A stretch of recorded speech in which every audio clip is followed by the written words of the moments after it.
You're listening to the Good Old Boys Fantasy Football Podcast. Now here's your hosts, Kevin, Derek, and Alex.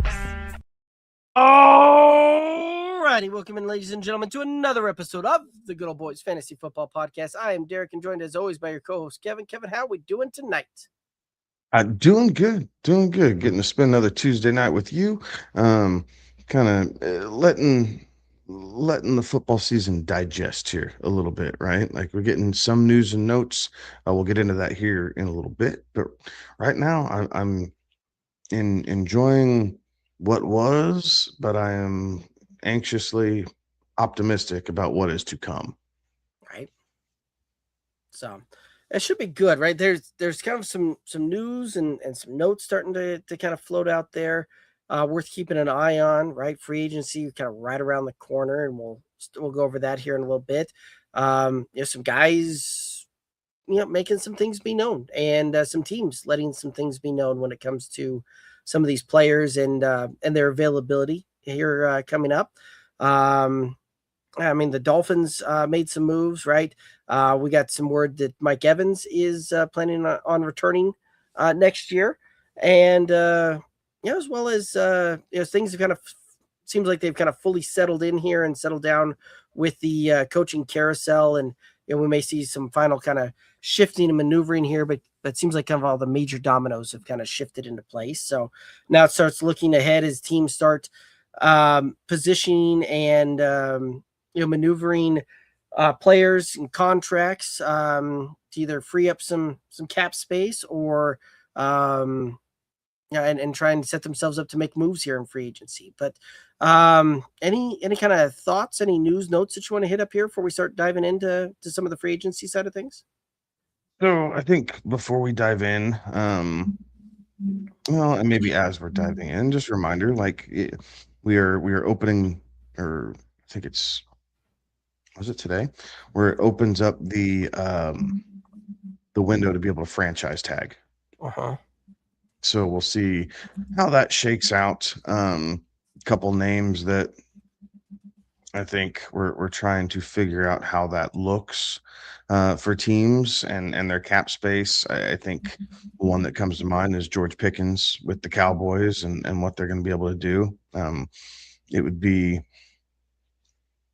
unlike Jerry to just let George walk with what he did for the Cowboys last year. So I expect them to try and find a way to move some money around and franchise him to keep him around one more year as they continue to, I'm sure, lowball his contract offers, which is just going to set him off. So we'll see how that goes. But kind of a lackluster free agent list, made a little bit more exciting today by the Tyreek Hill release by the Miami Dolphins, right? That's kind of the big name that was thrown around. And honestly, it might get a little difficult to try and find a bigger name than Tyreek Hill. But there's already some pontificating going on of where Tyreek goes, right? Does he go back to Kansas City?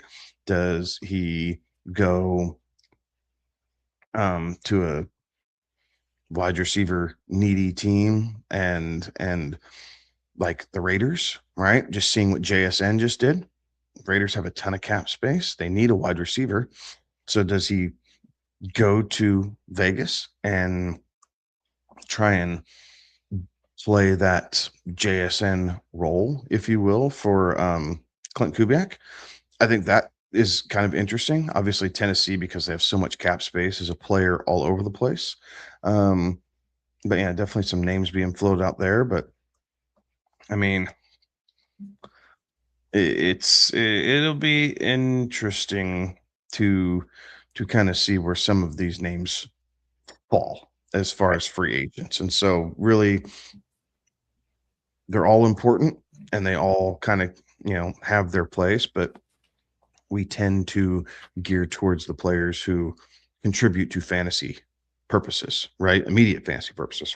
Right. So we're looking at guys like Tyreek Hill, Deebo Samuel, Mike Evans, Christian Kirk, technically Travis Kelce, Daniel Jones, David Njoku, Aaron Rodgers. Like, that's kind of the top cream of the crop, if you will. And then obviously there's others that will be nice filler pieces and being able to do things there. But when we're talking about, big fantasy relevant names, either historically or recently, that's kind of the list. And then after that, you're looking, you're kind of going down, you're looking at things, you're going, well, is Christian Kirk even that sexy? I don't know. But yeah, Right.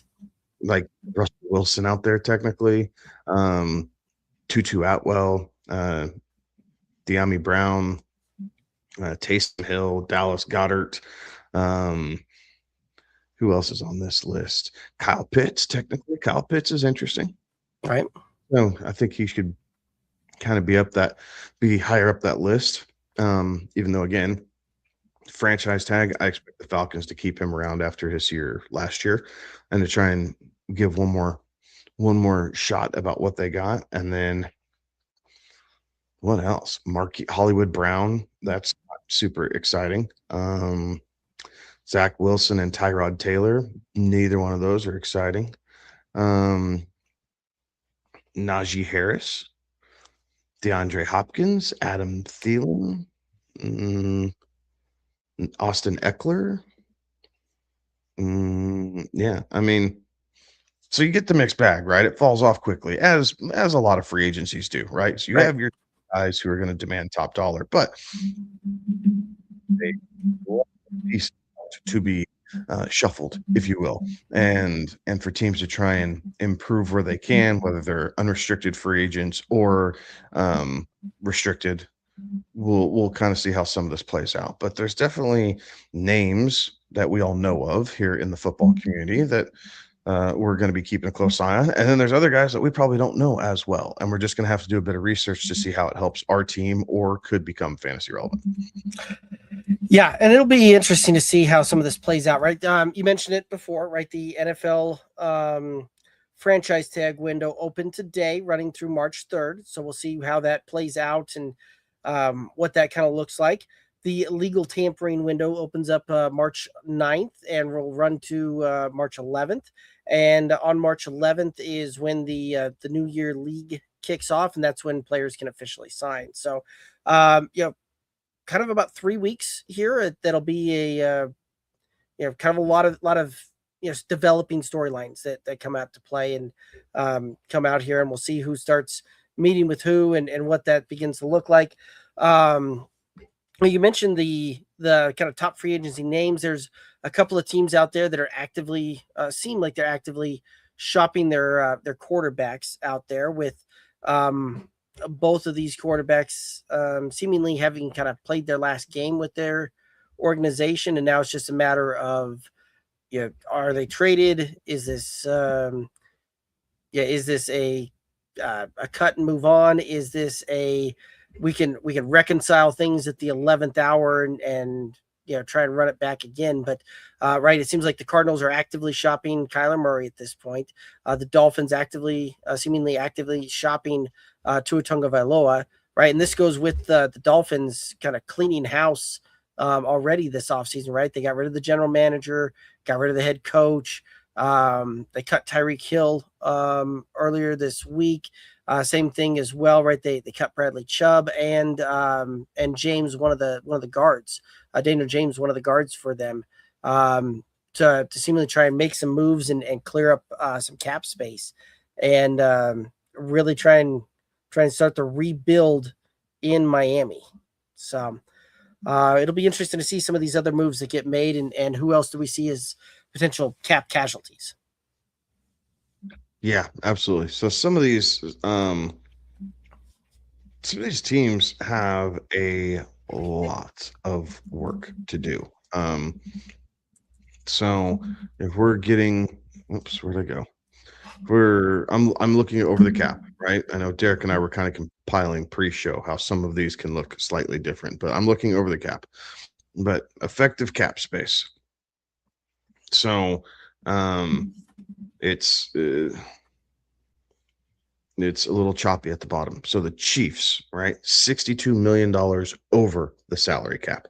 So when you're talking about casualties, there's going to be a lot of rework, and I'm sure Patrick Mahomes is going to be at the precipice of this for the Kansas City Chiefs, being that he's due to make like $55 million next year.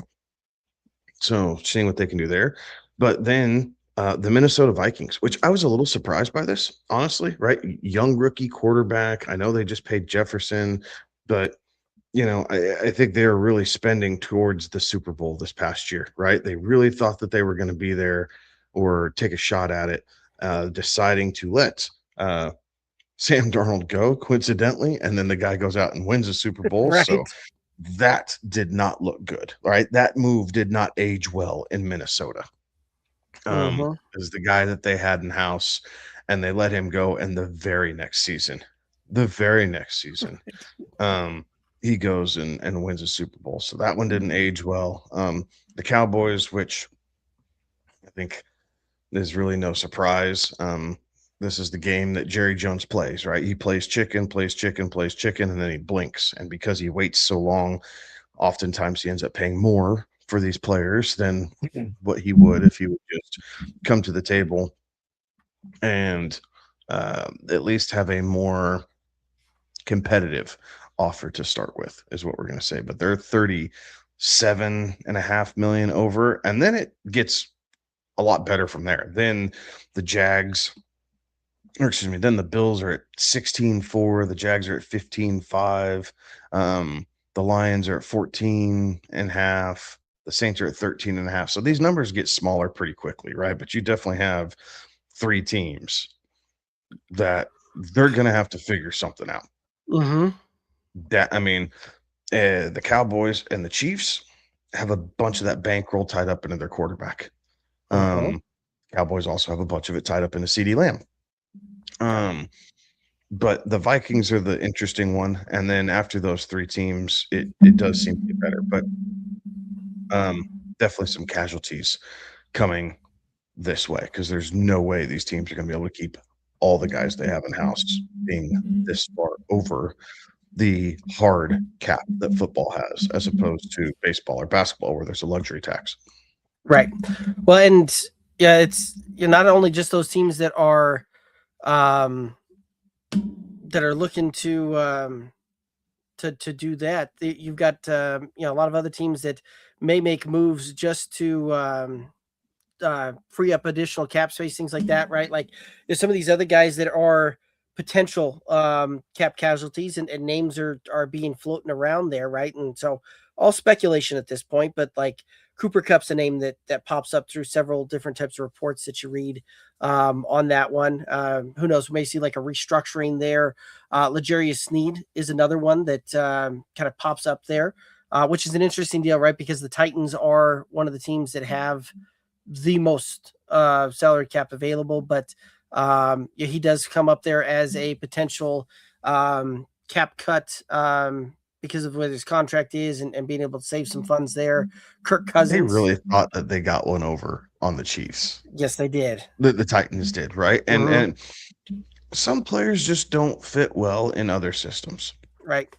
And some shine well in certain ones, and others they're average. Like this is the downside of either when the coaching staff changes over or a player decides to just get the bag, right? Like and play for the money and not necessarily for the team that drafted them, the team that took a chance on them, developed them, yada yada yada.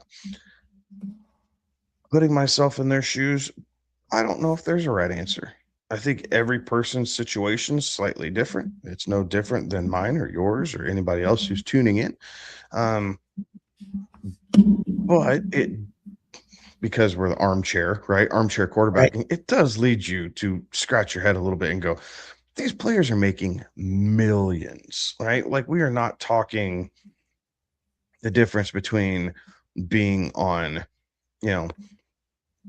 just being able to make ends meet and then being able to really put some aside for, savings and a rainy day fund and that type of thing. We're talking millions, like regardless. And so, yes, if you have 13 million, of course you want 16 million, like that type of thing. But I mean, when you get to that financial status, I'd love to be able to have a conversation with anybody, right? And truly just ask the question, like, what difference does that make? Other than just being able to say, like, if you're playing for the love of the game, and again, some are and some aren't. Some are playing because they're just good at it and it's a job. Sometimes it's pressure from the Players Association, right? Like this is kind of the unspoken stuff, right? The Players Association does put pressure on certain players in certain position groups where they feel like they need to move the needle. And maybe Snead got caught up in that last year, right? He's a pretty predominant corner, really good corner. Right. And him and McDuffie did a great job in Kansas City. And so maybe it was like, hey, we're going to be out there. Here we go. Travion Diggs, right, is a free agent this year. He hasn't played at the all-pro level that he was at 3 years ago. Right. But because he has a name power associated with it, he was with Dallas, ended the season with Green Bay after this time with Dallas ended crazy. Like that's a whole crazy story because his buddy got traded, and so he was mad and wanted to go play with his friend. So is he going to take the hometown discount? Is he going to let Parsons play for $43 million a year or $45 million a year, whatever Micah Parsons is making? Is Diggs going to take a deal for $8? Right?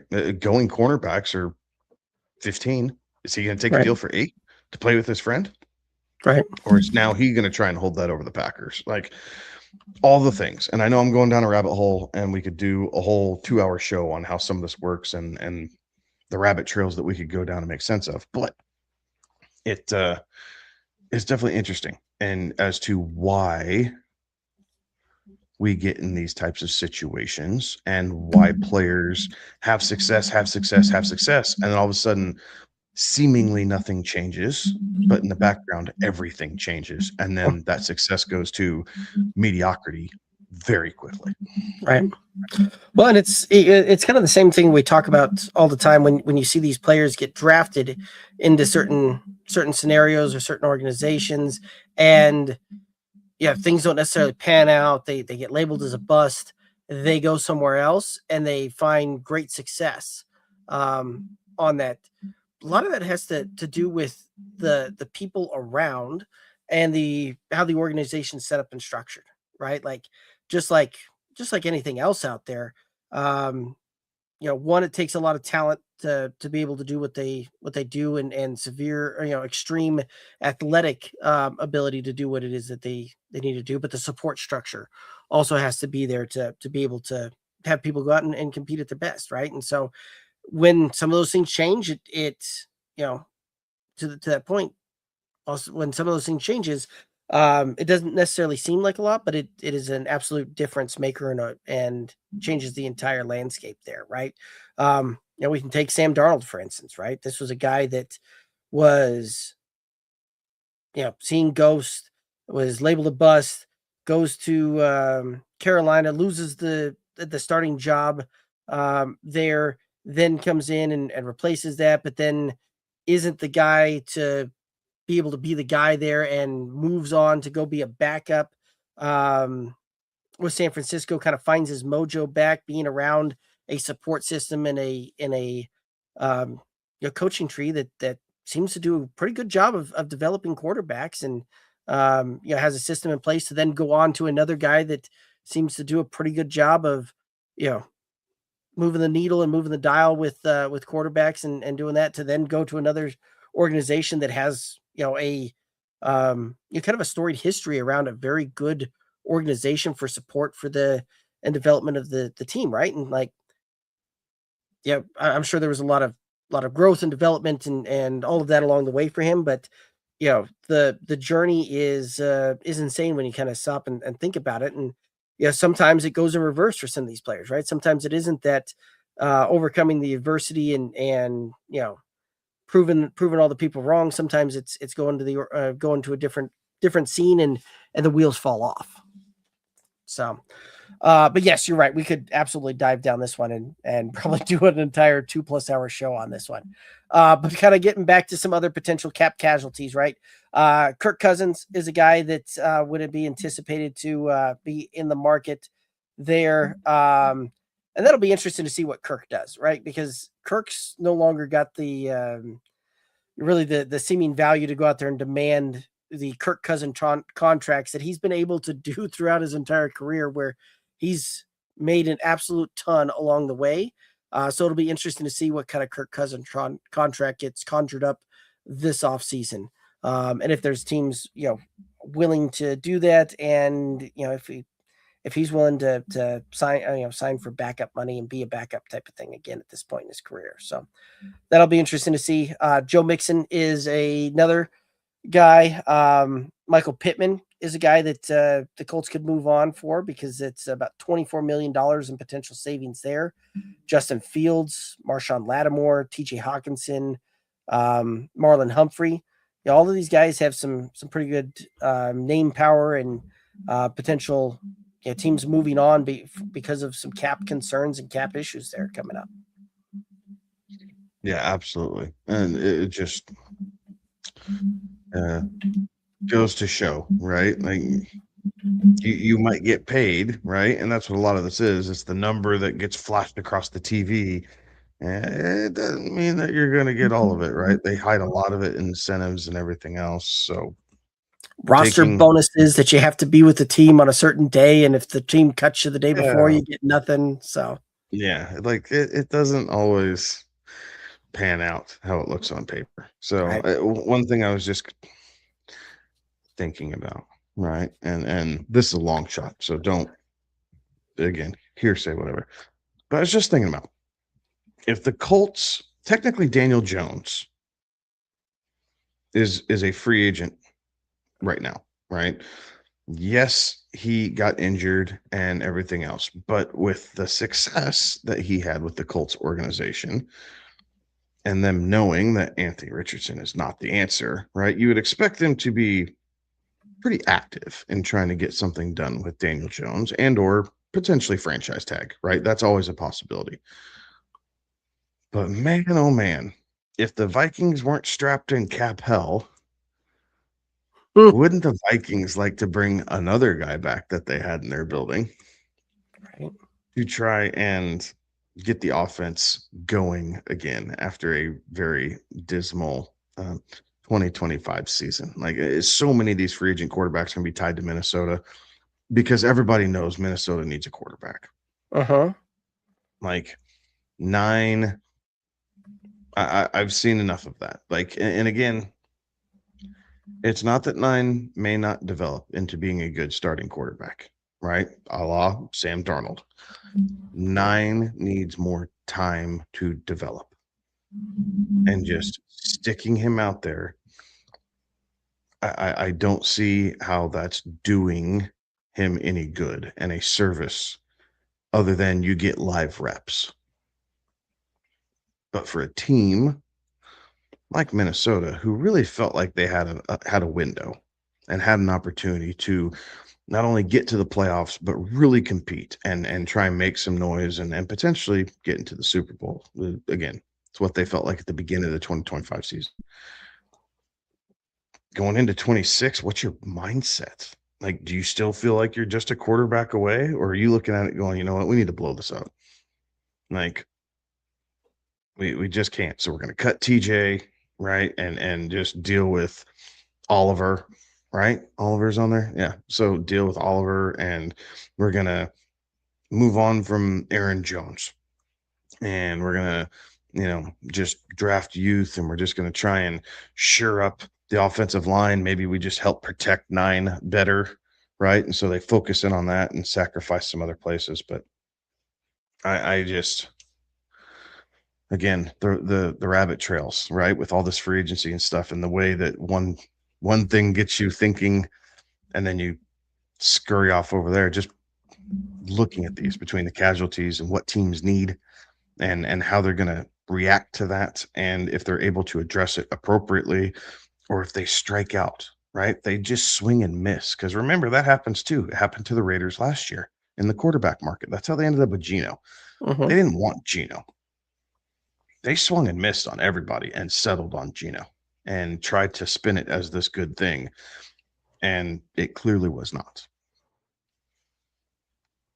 Right. I think it helps that they're going to end up with Mendoza. Right. Talk about I don't know. We'll start getting into the NFL draft and our thoughts on that, but not anyway. The season that was had there, I'm still not convinced that that's a slam dunk home run, number one overall. Oh, but it sells tickets. If you got enough cap. So again, if you're bringing in any one of the top wide receiver free agents, right, Mike Evans, again, Tyreek Hill. I'm not putting Deebo Samuel in that category. I know some people will. I'm not. But you look at that, it's like, okay, so now we have the star receiver to go with the young star tight end, to go with the young star running back. Our offensive line is going to be healthy again. We have this brand new rookie quarterback. It at least sells tickets. And on paper going into the season, it makes them interesting. And you don't look at it going, yeah, this team's going to be, 4-13 again. Right. Well, and it'll be interesting to see too, right? Because it does seem like Max Crosby is not wanting to return on that one as well. So you've got that would be a big hole on the defensive side to fill up. Who do you trade him to? I don't know. Who's willing to? You got to get him out of the division, right? So the Chiefs don't have the cap space. You're not trading him to the Broncos. No, could you imagine that defense that's just racked up, led the NFL in sacks, season after season, putting a guy like that opposite of Nick Bonito? Oh yeah, right. It just yeah. So, and that's why I'm curious. Like, what do you do with Max Crosby? Like, how do you work that out? Like the Rams, maybe. Like the Rams, but again, Jared Verse and Max Crosby, like, are you like, the good thing is it's outside your conference. Like, I think that's where you have to do it. Like, you're definitely not going division. You probably don't want it in the conference or in your same conference. So then you're looking at like, okay, who has cap space? Who has assets and cap space and everything else? I mean, most of these teams are AFC teams that have all this cap space. Right. Seahawks, I don't think he's going to Seahawks. I think the Seahawks like what they have. They're super young, and the pressures kind of come from all over. Like, it'd be interesting. Max Crosby on the Seahawks would be scary, like really scary. But I don't think it happens to the Commanders. Right. You ship them all the way across the country, maybe. Like, I think he instantly helps that defensive line. But again, what are the Commanders going to give up in return? And that's what part of what this is. Like, what could you gather in return? Because Max Crosby's amazing, but if you're the Commanders and you have, what do they have? They have a top 10 pick. Do they? So without having the draft list right in front of me, like, you're not giving up a first rounder. Like, no. So it'll be interesting to see how some of this plays out and how they're able to finagle all that.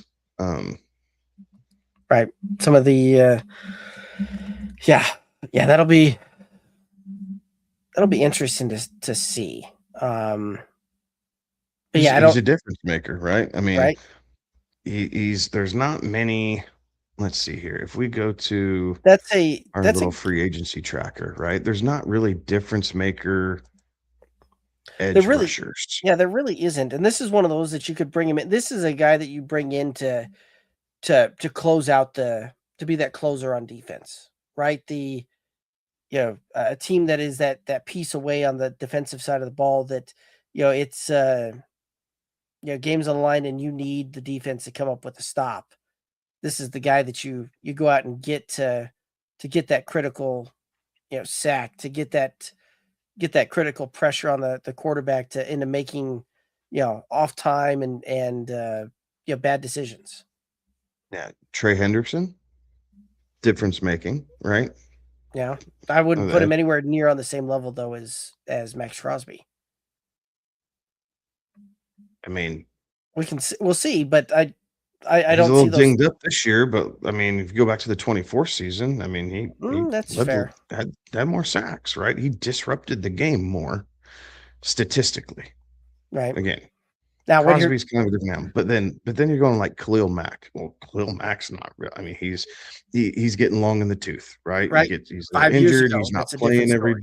like when he was 10 with the years ago, Raiders that's a and different story. yeah, exactly. Like who else? Hassan Reddick. Yeah, like again, a couple of years ago, maybe Joey Bosa, always injured. Like you like the Bosas, but the Bosas don't stay healthy. Right. Leonard Floyd, not on Max Crosby's level No. by any means. Yater Gross, Yater Gross Matos. You remember us doing? Yes. And I remember doing the draft analysis on this guy. Right. And I don't know. I'm not gonna say I'm not gonna say we were wrong. Because none of us projected him to be otherworldly, but I'm not gonna say we're right either. Who else is on here? Like 8 Yeah, it's a E from the Titans, like Von Miller years ago, Cam Jordan years ago. right. I'm gonna Von tell Miller you, 10 years ago, sure. Like yeah, right there. Dante Fowler Jr. A couple of years ago, he was relevant, but I think the Cowboys kind of just used him up. Kyle Van Noy, interesting.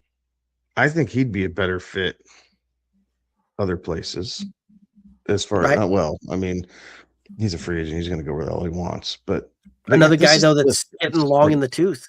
yeah, yeah. This is the list. Like it's longer than that, but I'm looking through here. I'm looking for names that we go like, oh, okay, like here we go. Right.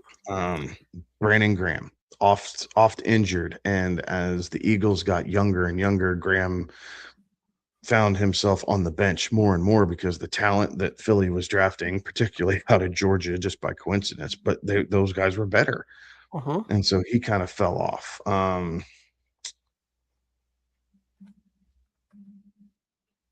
Yeah, I mean, good edge rushers don't hit free agency. So what are you willing to pay for Max Crosby? That's what this is all about.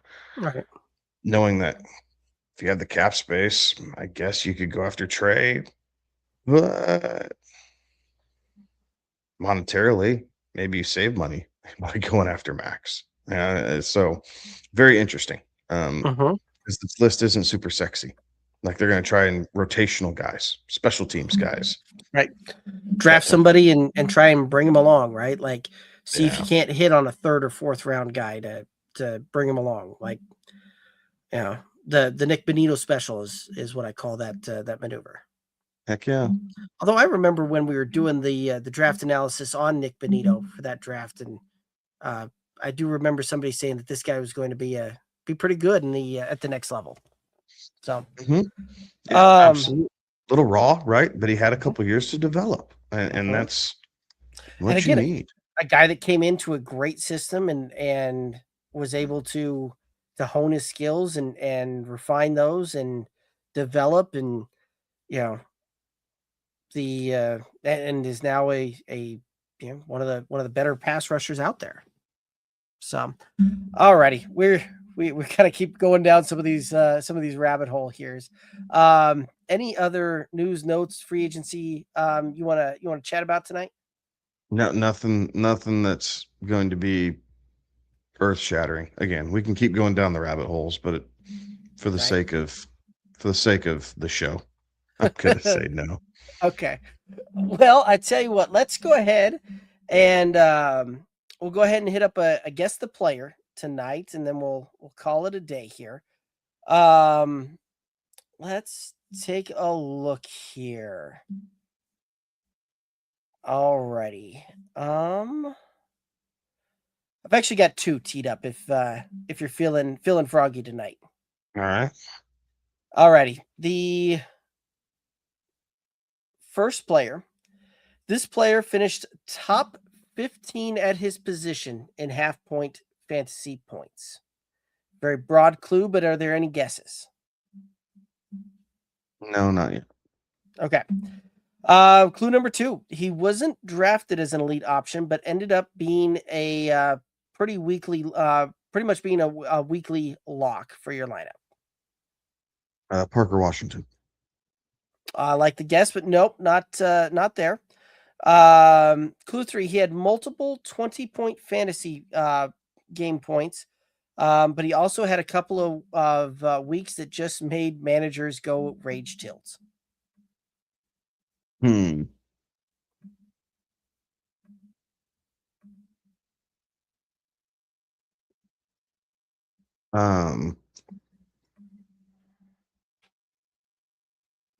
What's his name?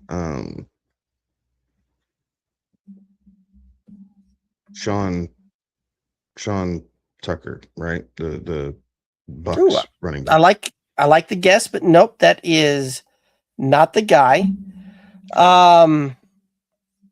Clue number 4. His season was primarily fueled by volume, not necessarily big plays. Bruce Hall. Ooh, I like it. But no, Brees Hall is not correct. Clue number 5.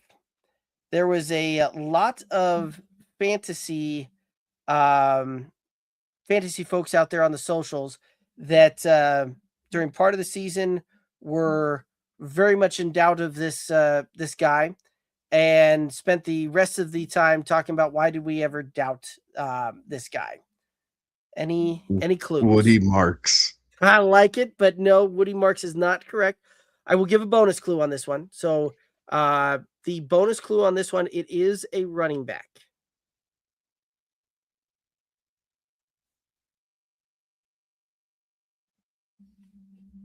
What, 15 volume based. Ashton.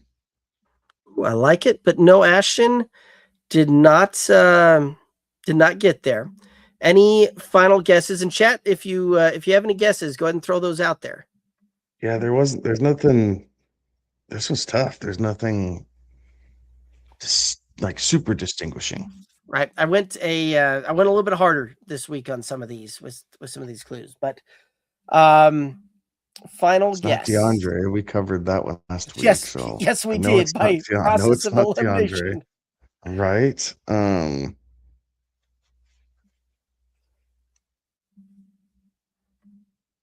Our Super Bowl MVP. Oh, I like the guess, but it is not Kenneth Walker.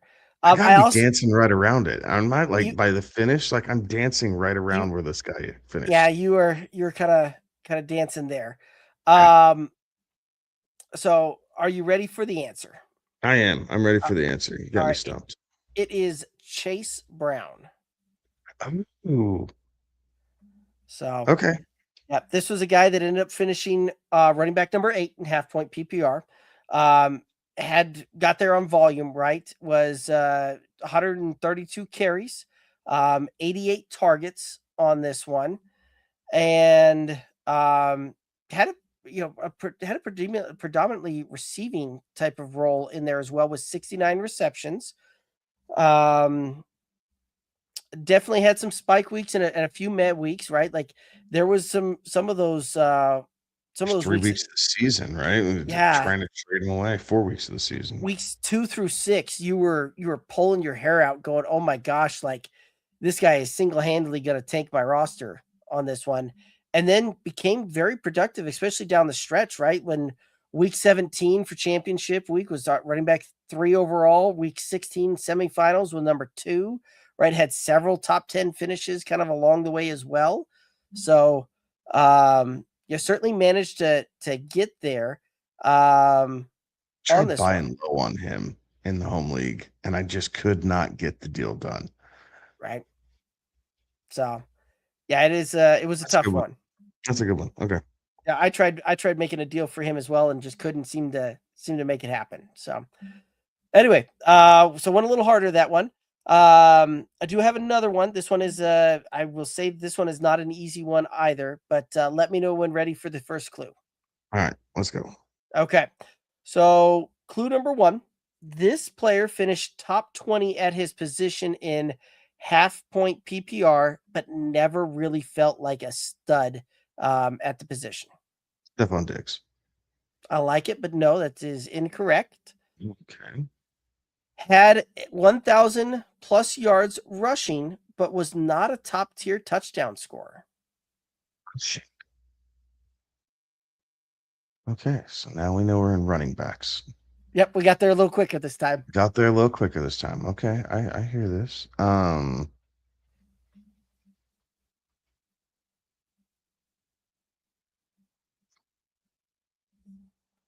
Say the question again. Sorry. 1,000 yards rushing, but not a lot of touchdowns. Is that what you're Right. saying? Yep, 1,000 yards, had over 1,000 yards rushing, but was not a top tier touchdown scorer.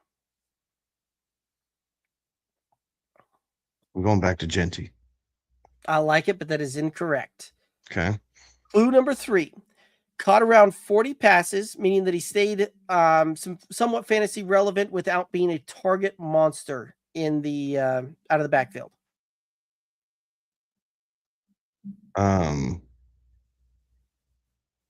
Charbonnet. I like it, but that is not correct.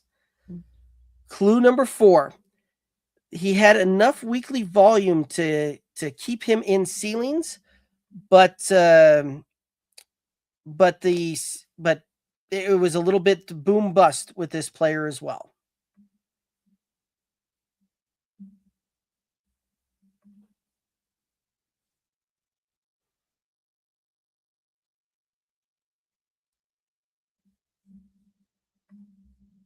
Henderson. I like it, but no, that is not correct. This one here for clue 5 was kind of a gross flex option that just managed to kind of keep working.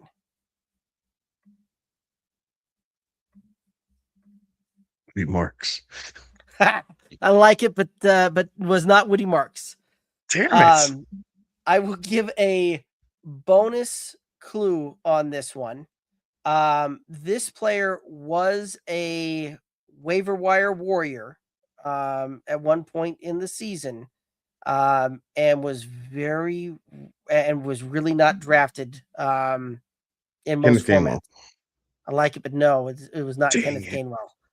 But I like the thought and where you're going. Are you ready for the answer? Waiver wire warrior. Drafted.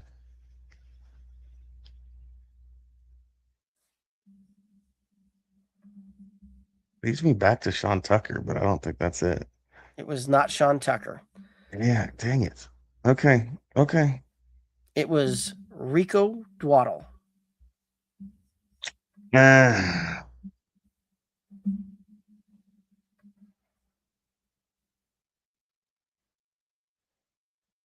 Looker. That makes total sense. Right? Like, that was one of those that for like a few weeks there, like, he was the waiver wire darling that you picked up after Chuba Hubbard went down. He and Chuba managed to split that backfield just enough that he had the weekly volume that you put him in there as that flex play. Wasn't super sexy while he was doing it, but it just managed to get the job done for you. Let's see what other clues. Had over 1,000 yards, caught 39 passes, so right around that 40. And certainly that waiver wire warrior that came in when you picked him up on week 5, going into week 5, and then managed to have that week 5, week 6 where just back-to-back dominant weeks, and the week 9 against Green Bay, again another dominant week, and so managed to get it done, but there was a lot of peaks and valleys, and it was a ride for sure. Another free agent this year. Right. So I also managed to come up with 2 this week that I don't think were on your home league fantasy roster last year. That had been a theme before where it seemed like we we managed to be putting on a few of those. So, alrighty. Well, I think that's going to take us down here to the end of it. Any final thoughts out there for the viewers and listeners? No, thanks for tuning in. Obviously, we'll see what we have for news and notes here in the upcoming week. Whether it's maybe some franchise tag movement, maybe we start to see some more cap casualties, or at least have the idea of how this is going to start playing out. We'll see. But there are some decisions that have to be made only because how the roster bonuses work, right? Like if they're on the roster come the beginning of the league new year, some players get guaranteed money, and other cases you'll see that players are going to be basically designated a post June 1 cut, but typically that doesn't happen until April after the draft.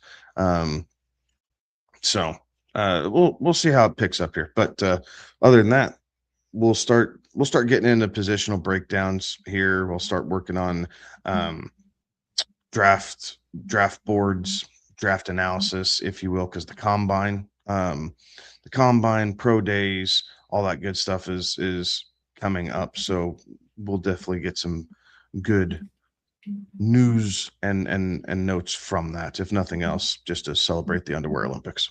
Right. Yeah, the combine starts here next week on the 23rd. So we'll start getting a lot of those info coming up here as well, and we'll start getting that breakdown going there too. So should be a lot of fun and should be interesting. But that's going to do it for us tonight. You can find us on all the socials: Twitter, Instagram, Facebook, TikTok at Good Old Boys FF. I'll be sure to hit that like, subscribe button wherever you're watching or listening to this. I certainly do appreciate that. But that's going to do it for us tonight. He's Kevin. I'm Derek. Have a good one. Be safe. Toodaloo.